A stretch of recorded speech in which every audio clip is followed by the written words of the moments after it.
Good evening.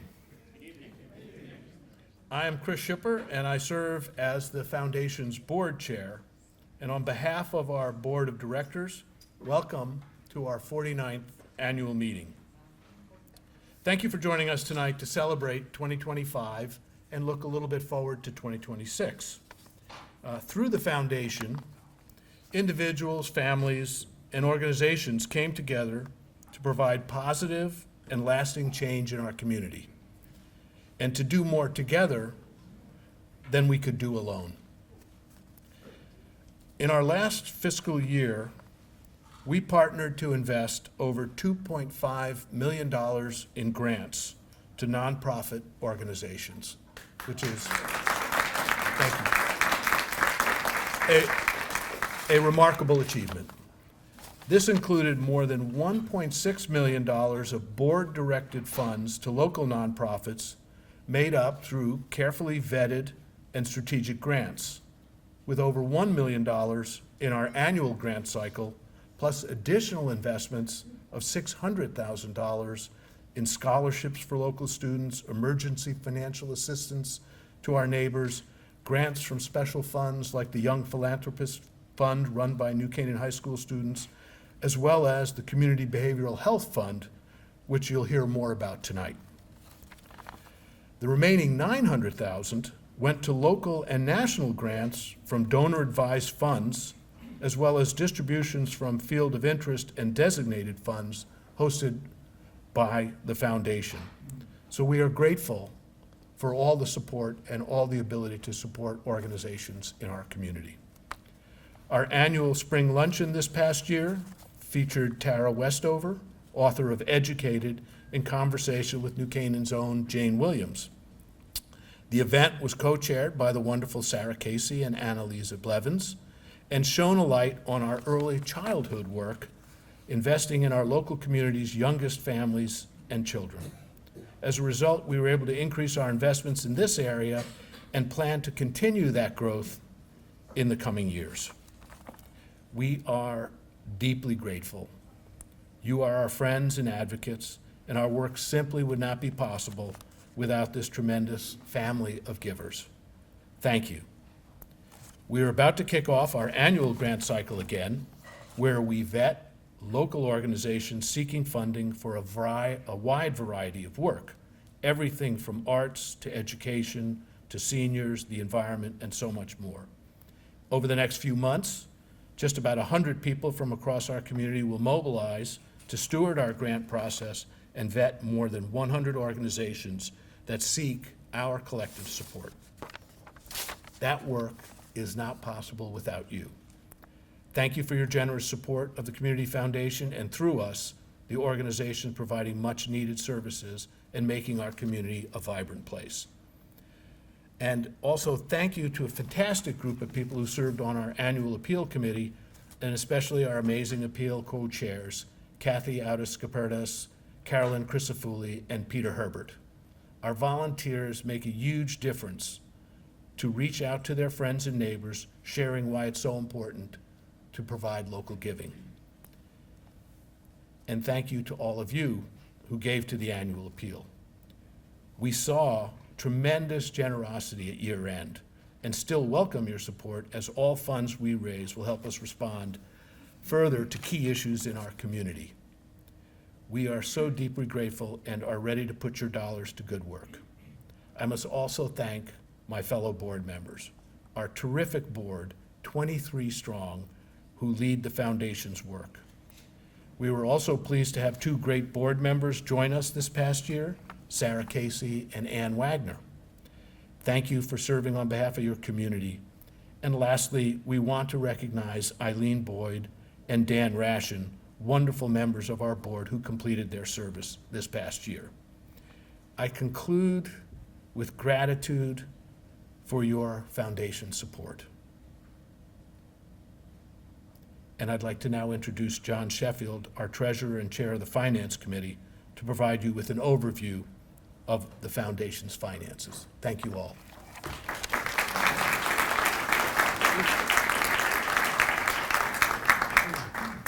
Excellent. Thank you, Chris. Well, I guess, yeah, as you mentioned, I'm treasurer and lead up the finance committee, which this year it's good news, right? So as a result of the strong performance in our financial markets during the fiscal year 2025, the foundation closed the year ended June 30th, 2025, with over $32 million in funds under management. And that's up from roughly $27 million at June of 2024. So an increase of about 20%. The stock and bond markets continued to do well in the second half of the calendar year 2025. And at December 31st, those assets under management increased to $34.5 million. These funds were held in the name of more than 90 charitable funds, including 46 donor-advised funds, 18 field of interest funds, and these are funds where we're the funding mechanism, if you will, so that local charities can raise money through the community foundation. 7 scholarship funds, as Chris mentioned, 14 agency funds, and so agency funds are those where local nonprofit organizations have chosen to give us basically their endowment, and we invested on their behalf. And also several board-directed funds that we maintain and direct ourselves as a board. In fiscal 2025, your generous contributions to the annual appeal and those donations directed by the donor-advised funds enabled us to support 94 local and area nonprofit institutions through our annual grant cycle. Across our organization, as Chris mentioned, the foundation invested a total of $2.5 million into these community groups. The foundation's finance committee, chaired by me as the treasurer, is comprised of board members and also local citizens who are not on the board but have chosen to help us on the committee. They have expertise in finance and investment management and helps us oversee the performance of our investment advisors. I thank them for their dedicated service, and also we couldn't do what we do at the finance committee without the assistance of Ann Rodwell-Lawton. She's our foundation vice president. Hopefully, if you haven't had a chance to meet her, please do. She's right there in the back. She's been a wonderful and fantastic addition to the professional team that we have here. So thank you, Ann. In the fall of 2024, the Community Foundation transitioned investment advisors from Vanguard and TIF to a group called Mason Investment Advisory Services. What's interesting about this is it's a community foundation focused firm. Advisory firm, and they have $12.5 billion under assets under management. And having worked with them now for about a year, we've been really impressed with their understanding of our mission, the flexible investment options that they provided for us and our donors, and the solid performance and reasonable fees and very impressive customer service. So as you might expect, we take great care to ensure that our portfolio of investments is widely diversified among equity, fixed income, and cash. We actually offer a couple of different types of portfolios. You can choose growth, moderate growth, and there's actually an ESG option as well. The focus of our investment strategy is to preserve the real purchasing power of our assets while achieving positive returns over the long term, thus enabling the funding of the foundation's work within our community. I would like to also recognize Michael Reed, our Chief Investment Officer, for his outstanding leadership and guidance throughout the whole process working with our investment advisors. Thank you, Mike. As we do in the autumn of each year, we held a meeting with our investment managers. It was on November 17th here in New Canaan. This year we offered an expanded version of that meeting, and we opened it to prospective fund holders and included a lot of information about the 2026 tax law changes and the advantages of donor-advised funds and charitable giving in 2025 before the year ended. And so as a result of that, in Q2, our Q2, fiscal Q2, ending December 2025, we added an additional 5 additional donor-advised funds, substantial funds. That was very helpful.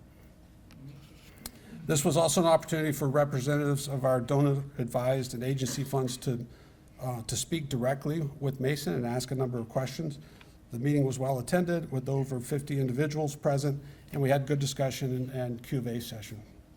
In closing, I'd like to thank all of you for your generous ongoing support of the foundation's work.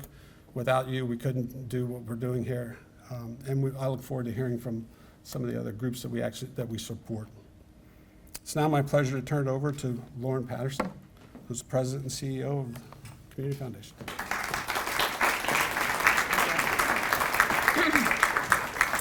Good evening. So glad to see a warm and friendly group here tonight. It is midwinter, it is freezing outside, and so this is an especially great opportunity to gather together. In recent years, we've made a bit of a tradition of our annual meeting as an opportunity to share a few stories, shine a light on a few interesting things that we are doing in partnership with great organizations, volunteers, community members, to share a little bit about what's been going on behind the scenes and throughout our community. In tonight's upcoming remarks, a few things that I hope you will hear from our speakers, some themes that I want to point out. So first is that all of our work we do in deep partnership, whether that's with the town, the school system, our nonprofit leadership, that we rely upon their expertise to know exactly what is going on in our community. We are better when we're doing this work collectively and together, and we are committed to doing this work in partnership. Secondly, I hope you'll hear ways in which we're being increasingly intentional about the impact of our grant making. We know that a grant going out the door to a nonprofit to provide service to our community is going to be a positive thing, but we are increasingly intentional. We are fine-tuning that every single year to make sure that we are best positioning our dollars, best mobilizing your collective philanthropy to have the greatest possible impact at the timing that is most impactful too. Third and finally, I hope you'll hear or notice how the Community Foundation is looking to be uniquely positioned, right? What is our value add? Why is there a reason for us to be involved in something? Is it a matter of bringing together disparate partners or voices to do something a little bit differently? Is it a matter of raising the visibility on an important issue? What is that value add so that we should be at the table collectively moving our community's resources and amplifying efforts that we know are important in our community? So I'll come back throughout to sort of MC and move us between our speakers, but I would like to first introduce Marcy Rand, who is our town's Director of Human Services. And the foundation partners with the town in many different ways. Marcy's going to comment on a newer relationship or an expansion of that relationship pertaining to automotive assistance for residents in need, which is also a partnership with caffeine and carburetors. So, Marcy.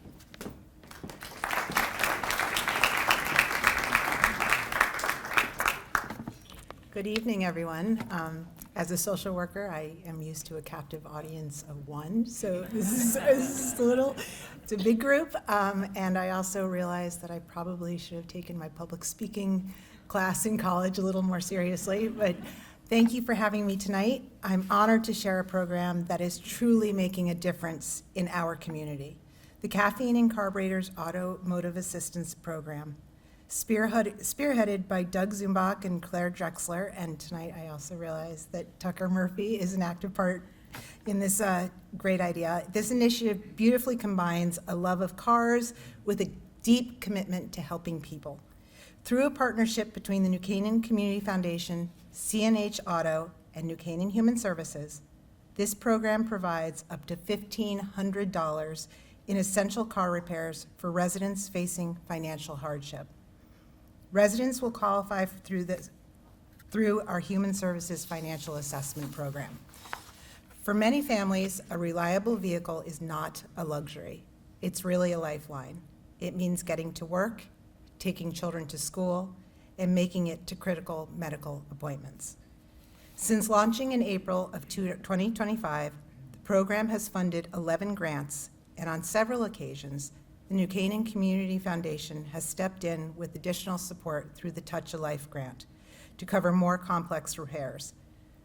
The work completed has ranged from simple oil changes and battery replacements to new tires, power steering repairs, even axle work. In less than a year, nearly $9,000 in total support has been given to ensure that no one in our community is left stranded. The expertise of Sean Brennan at CNH Auto guarantees that those repairs are done professionally and right here locally, while Meg Soffin, I see you back there. She has been amazing in overseeing this program and ensures every dollar is used wisely. This program is a powerful example, excuse me, of what's possible when local businesses, nonprofits, and community members come together with a shared purpose. I am deeply grateful to Doug and Claire for their vision and to New Canaan Community Foundation for its continued support of human services and our entire community.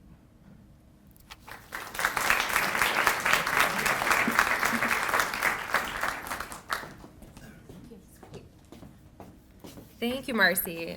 We are so pleased to partner in this effort. And one thing I would mention that is a lesser known service that the Community Foundation provides is that often we will be kind of the back office administration for projects like these. So caffeine and carburetors, for example, twice a year when there's that massive event, there's 500, 600 tickets being processed. We're the ticketing platform for that. So we're providing that important tool and infrastructure for these projects to happen in the community and then to turn around the charitable dollars into the community. So this is a great partnership. We're happy to see launch and grow. Next, I'd like to introduce Nancy Coughlin, who's CEO of Person to Person. Many of you will know P2P as a longtime foundation grantee for their emergency services and a wide variety of support in the region. And just before Thanksgiving, P2P was one of 2 grantees where we made kind of a quick response grant amidst the SNAP cuts during that season. And I'll invite Nancy to share a bit about the state of local need in our community.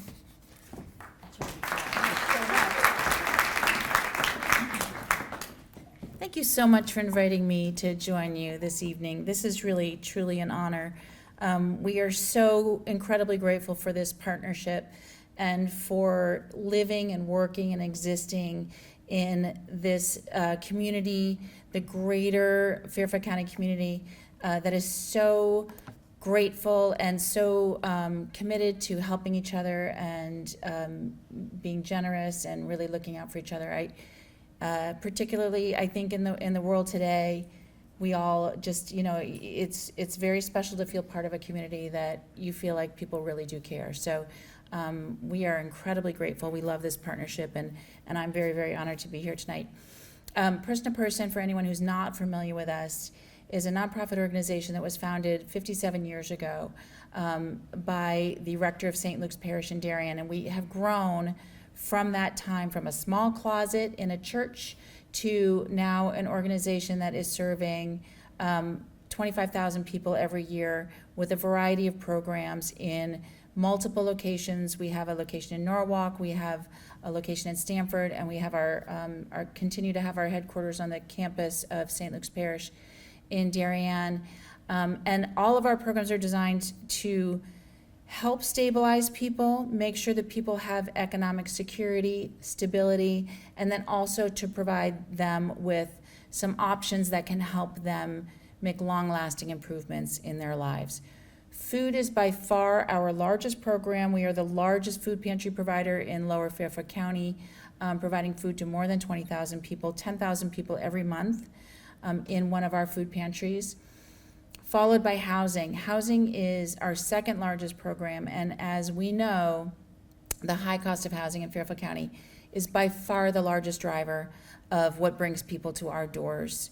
So the people that we serve, and then let me just quickly, in addition to food and housing, we have a clothing center, we have financial opportunity center that provides job coaching, financial coaching, access to income supports. We help people figure out are they connecting with all the benefits that are available to them.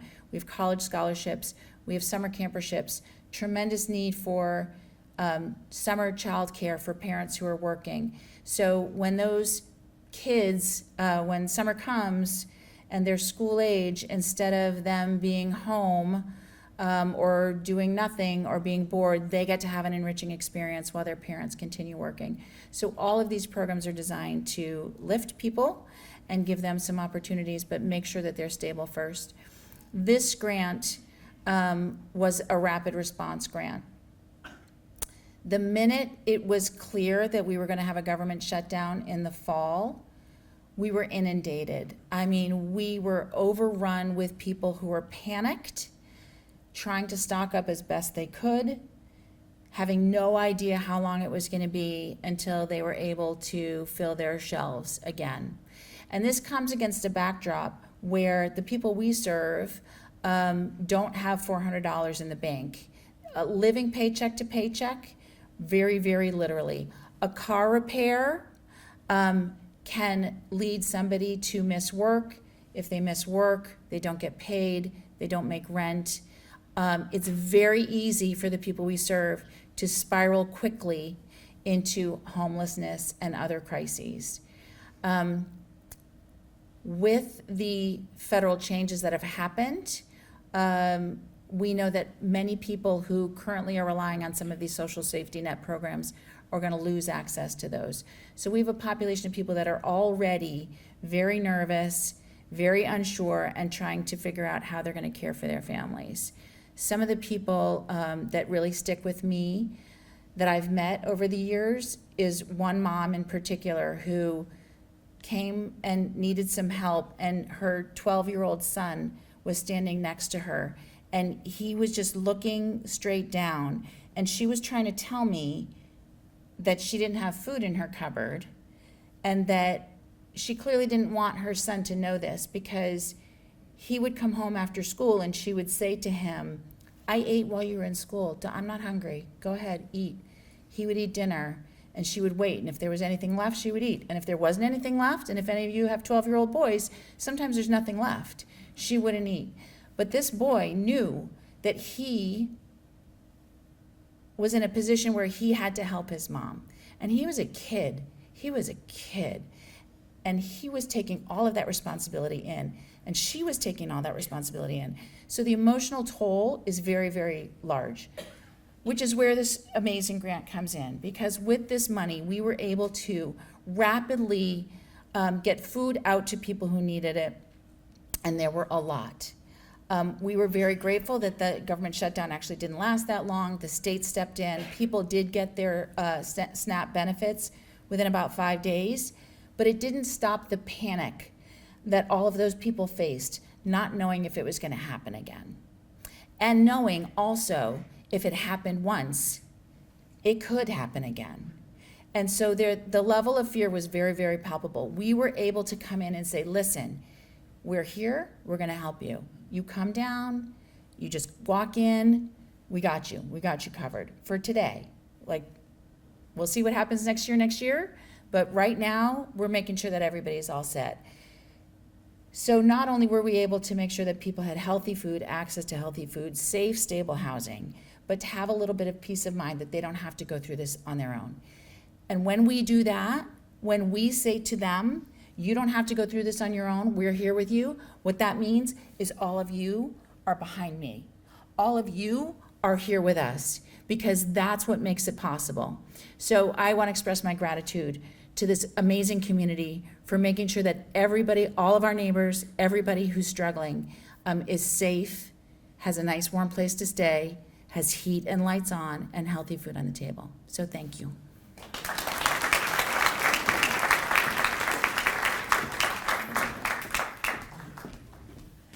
Thank you, Nancy. Finally, I'd like to introduce John Knight, a former NCCF board member who now serves on our Behavioral Health Committee.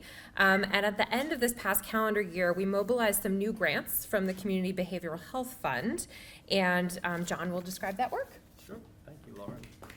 Good evening, everyone. Thank you. So as Lauren said, I've been involved with the Community Foundation for over 10 years, first as a volunteer and a donor, then as a board member, and more recently as a member of the Behavioral Health Committee. The Community Foundation has long supported organizations that promote behavioral health through the annual grant process. The establishment of the Behavioral Health Committee in 2018 was an important step forward to further address community behavioral health needs. The committee has helped to centralize conversations around behavioral health and has directed increased resources toward behavioral health, initially as a specific focus within the annual grant process, and now also with more flexible and wider-ranging support from the Community Behavioral Health Fund. The fund was launched in the spring of 2023, envisioned as a multi-year initiative with the goal of investing $500,000 over its first 5 years. The fund is community-based and volunteer-led, with a focus on both short-term and long-term strategies for improving behavioral health in New Canaan and surrounding communities. More specifically, the fund aims to mobilize resources for continued access to services, decrease stigma, improve data tracking, forge partnerships across sectors, and advocate for policies and funding. In August 2025, the Community Foundation, working through the Behavioral Health Committee, announced 2 requests for proposals for grant opportunities from the fund. The first was a grant opportunity to address key findings from the 2024 Community Health and Wellbeing Survey, administered to New Canaan adults 18 and over in October of 2024. 4 of the key themes identified by the survey results were: 1, despite New Canaan's broad range of available resources, many residents remain unsure where to go in times of need. 2, while most residents reported no issues accessing care, a significant portion of residents within certain subpopulations still faced real challenges. 3, adults in the 30 to 59 range, many of whom are managing careers, parenting, and caregiving, the so-called sandwich generation, are experiencing disproportionate strain.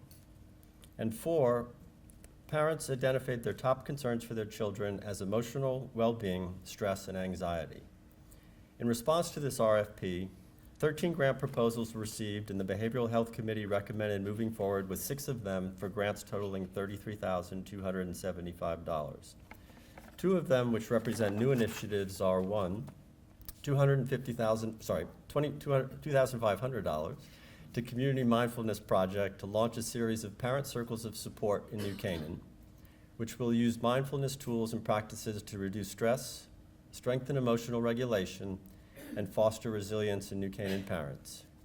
And $15,000 to family centers to launch sandwich generation support groups in New Canaan to support individuals who are both raising children and caring for aging parents. The second RFP was to support systems-level work that enhances the quality of and access to behavioral health services in Lower Fairfield County. Work intended to improve the broader behavioral health landscape. This was the second year of an RFP to support systems-level work, and last year, $61,510 in grants were awarded from the fund to support such work. This year, 9 grant proposals were received, and the Behavioral Health Committee recommended moving forward with 3 of them, with grants totaling $75,000. One of them to focus on is $15,000 to Kids in Crisis to support the launch of the KIC Text Helpline. It's an expansion of their proven 24/7 helpline model to reduce barriers to access and meet young people in their preferred mode of communication. Importantly, because in their recent experience, teens are not picking up the phone, but they will text.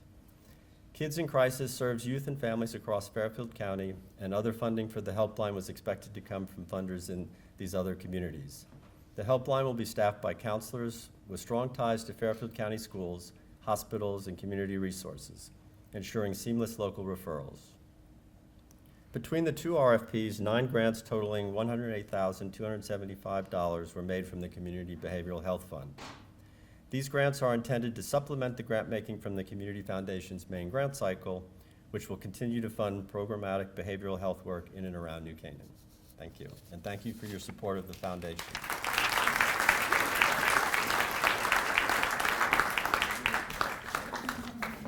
Thanks, John. We are so proud of this work, and as I mentioned, this is just a sampling of what we can support each year with all of your support, so thank you again. On a closing note tonight, I wanted to mention 2 upcoming events. You may or may not have seen them scrolling on the screen earlier, but first, next Wednesday, February 4th, we're back here in the evening at the library hosting a panel conversation on federal policy and its impact on our local nonprofit landscape. This will serve to kick off our annual grant cycle, so some of you may be serving as grant reviewers with us. This will give us a lot of information as we go out into the community and talk with nonprofits about what they're handling this coming year. Second, our annual spring luncheon is scheduled this year for May 14th. I think it's hot off the presses. We're hosting Pulitzer Prize winner Andrea Elliott, author of Invisible Child. And in that book, she chronicled over the course of 8 years the life of a young girl facing poverty and homelessness. This young girl, now a young woman, will join Andrea on stage in a conversation, which should be really, really eye-opening. So please look out for more information on that soon. Speaking of events, thank you to the Foundation's Events Committee led by Jane Benton, who set up a great space for us tonight. And thank you to our staff team, Meg Soffin, Carrie Kurtz, Brendan McMorrow, Julie Coe, and Rodwell Lawton. This team does so much behind the scenes and keeps so much humming in this organization and this community. So a big round of applause for them.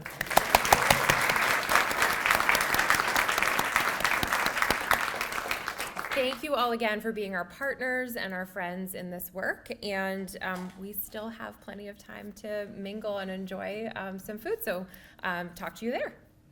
Thank you.